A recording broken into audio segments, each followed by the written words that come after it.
Bem-vindos a mais uma conversa nossa aqui. Hoje a gente mergulha em Gênesis capítulo 31. Vamos usar aqui os estudos bíblicos da Roman e da Nova Almeida Atualizada para guiar a gente. Exato. O foco é aquela saída super tensa do Jacó da casa do Labão, né? Depois de 20 anos servindo o tio, que também era sogro. E aí tem o conflito todo e aquele pacto no final. É o momento chave, né? Jacó tá lá em Padã Arã faz 2 décadas já. Uma terra que não é a dele. E a relação com Labão, nossa, é trabalho duro, tem engano dos dois lados, é bem complexa. Super complexa. E esse capítulo é o ponto de virada. É o começo mesmo da viagem de volta para a Terra Prometida. Só que, né, uma viagem com muita bagagem emocional, familiar. E a nossa missão aqui é tentar desembolar essa história toda. Tipo, por que Jacó fez o que fez? Como Labão agiu?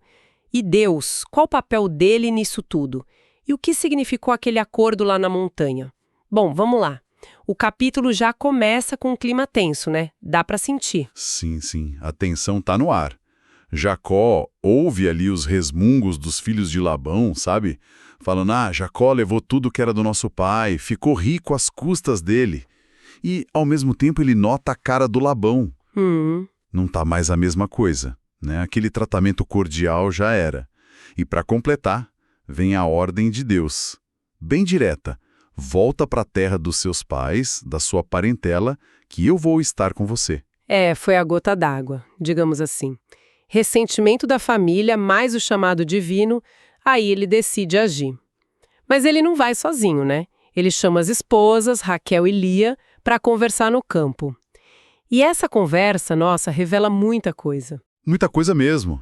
Elas se sentem totalmente alienadas ali. Elas falam, tipo, a gente ainda tem parte na herança do nosso pai, ele trata a gente como estrangeira e acusam. Ele nos vendeu e ainda gastou o nosso dinheiro. Pesado isso. Provavelmente esse dinheiro era o preço de noiva, né?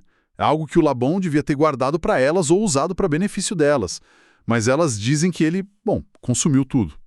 Elas se sentem como moeda de troca mesmo, usadas pelo pai. Mas o interessante é que elas também veem a mão de Deus na história.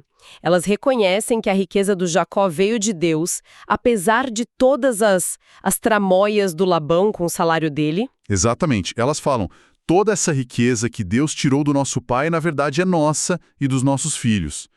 Então, um apoio é total. Faz tudo o que Deus mandou. Com esse aval das esposas, aí sim, a partida é organizada, mas em segredo.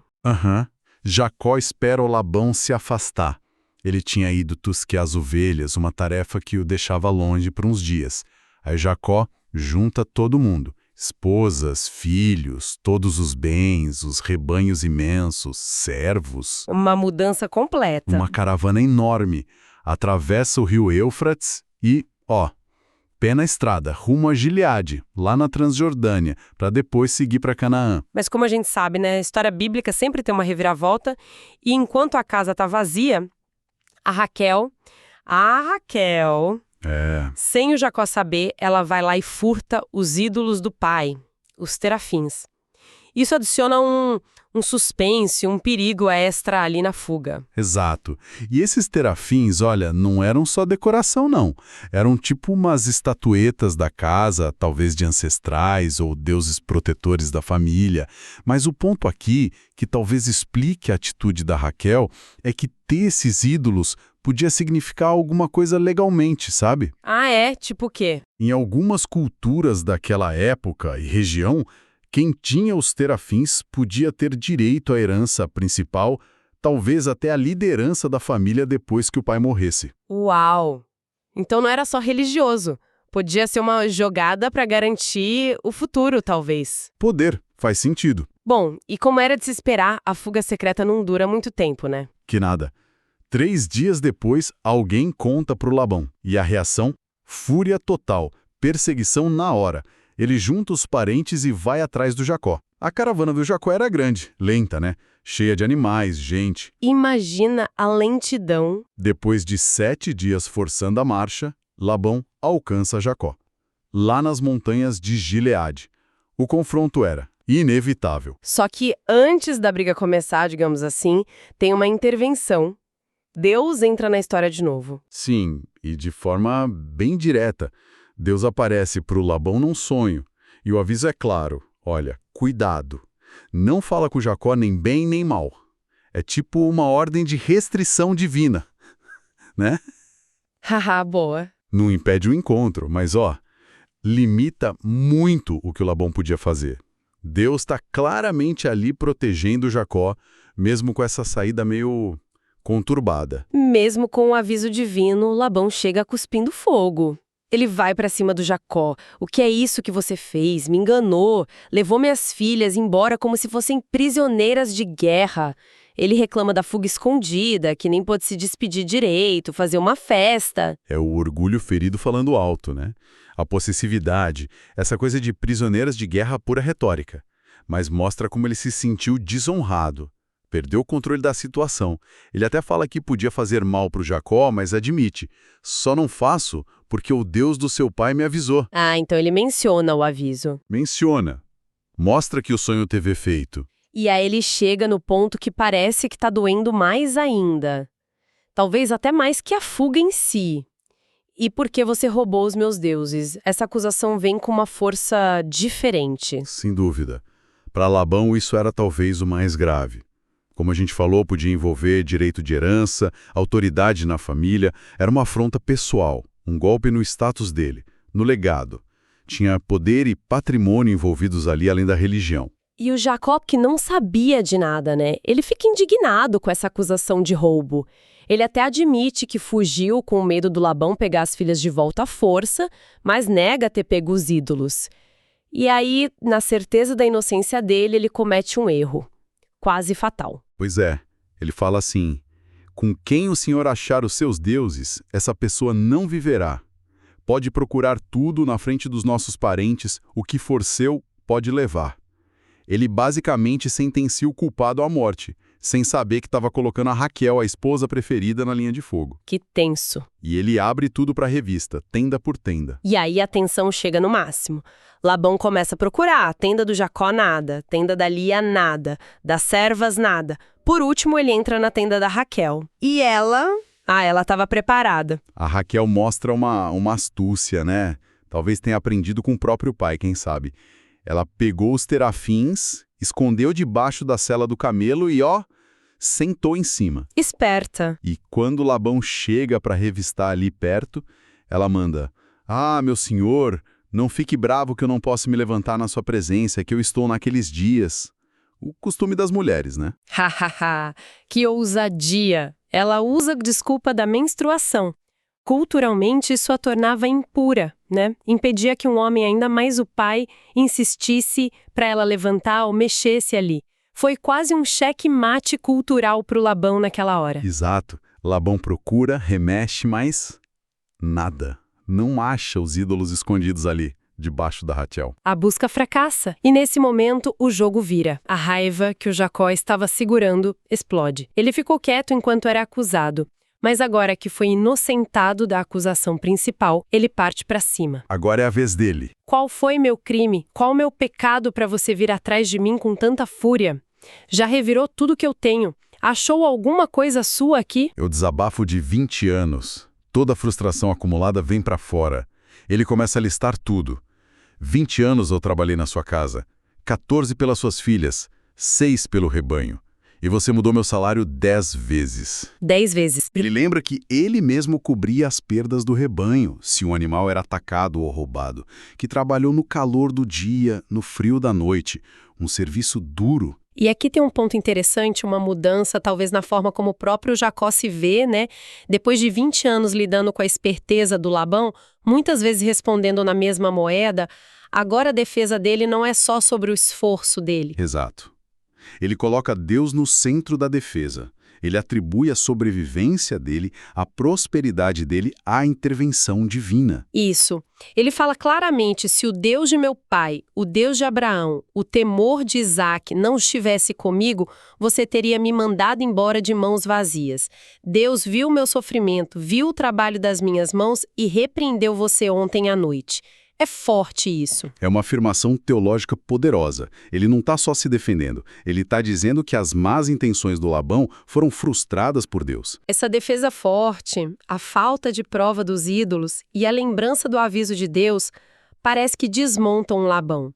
Ele ainda tenta manter a pose, sabe? As filhas são minhas, os filhos são meus, mas logo muda o tom. Ele vê que não tem mais o que fazer ali, né? E propõe uma trégua. Vem cá, vamos fazer uma aliança, eu e você. A tensão baixa um pouco e eles vão formalizar um acordo de separação. Jacó pega uma pedra, ergue como um memorial, uma estela, e manda os parentes juntarem um monte de pedras também. Esses objetos vão ser as testemunhas do pacto. Testemunhas silenciosas. E os nomes que eles dão para o lugar e para o monte de pedras reforçam essa ideia. Labão chama o monte de Jegar Sauduta, em aramaico, a língua dele, que significa monte do testemunho. Jacó usa o nome hebraico equivalente, Galiede, e o lugar também fica conhecido como Mispá. Mispá, que significa torre de vigia, né? Ou posto de observação.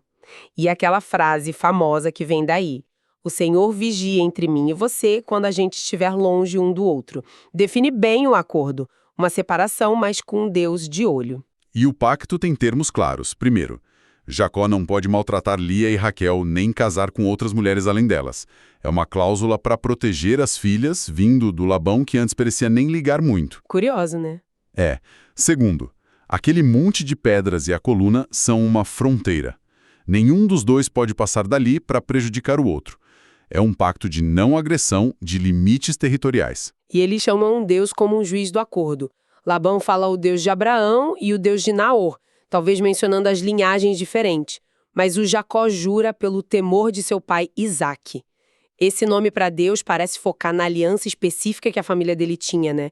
Na fidelidade de Deus que ele experimentou. Sim, essa invocação a Deus era para dar peso ao pacto, solenidade. E para selar tudo, Jacó oferece um sacrifício ali na montanha. Um ato religioso importante. E depois convida todo mundo, inclusive os homens do Labão, para comer juntos. A refeição compartilhada. Que simbolizava paz, comunhão, para marcar, pelo menos formalmente, o fim da briga. A noite passa, a comida ajuda a acalmar as coisas, o acordo, mesmo nascido da tensão, parece que fica estabelecido ali. Estabelece uma separação formal. Tenta fechar um ciclo bem longo e desgastante de conflito. Não parece uma reconciliação, assim, calorosa, né? Dadas as circunstâncias. É mais um acordo pragmático para evitar mais confusão. Sim, um basta. E marca o fim daquela subordinação do Jacó ao Labão. Agora ele está livre mesmo, para seguir o caminho dele como patriarca. E na manhã seguinte, a cena final. Labão levanta cedo, beija os netos, as filhas, aquela despedida que ele reclamou tanto que não teve, abençoa eles e vai embora. Volta para a terra dele, Padã Arã. Labão some da história do Jacó aqui. Exato. E Jacó segue viagem, rumo a Canaã e a tudo que esperava por ele lá. É o fim de um capítulo de 20 anos. Jacó sai mais rico, mais experiente, mas com certeza marcado por essas relações tão complicadas. Com certeza. Então, recapitulando rapidinho, a gente viu a decisão tensa do Jacó de ir embora, a fuga meio planejada, a perseguição furiosa do Labão, a proteção de Deus no sonho, a esperteza arriscada da Raquel, Sim. a defesa emocionada do Jacó, misturando trabalho duro e fé, e, por fim, o pacto em Gileade, selado com pedras, com nomes tipo Galeede e Mispá, e um sacrifício, tudo apontando para testemunho e vigilância divina. O que fica muito claro é como as relações humanas são complexas, né? Especialmente em família. Amor, dever, ressentimento, poder, fé, tudo misturado ali, de um jeito bem real. A gente vê Deus agindo, mas vê também as escolhas, os erros, as malandragens humanas de Jacó, Raquel, Labão. É um espelho para muita coisa que a gente vive até hoje. É verdade. E como sempre, a gente gosta de deixar uma pergunta no ar, algo para a gente pensar depois, né? Exato. Fica aqui uma reflexão.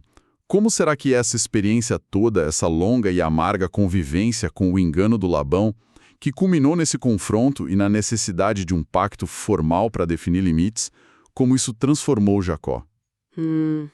Boa pergunta. Será que isso moldou o caráter dele, a fé dele, preparou ele para os desafios que vinham pela frente, especialmente aquele reencontro que ele tanto temia com o irmão Esaú? Como essa vivência de conflito e de ter que estabelecer fronteiras influenciou a liderança dele e a própria fidelidade dele dali para frente? Fica aí para a gente pensar.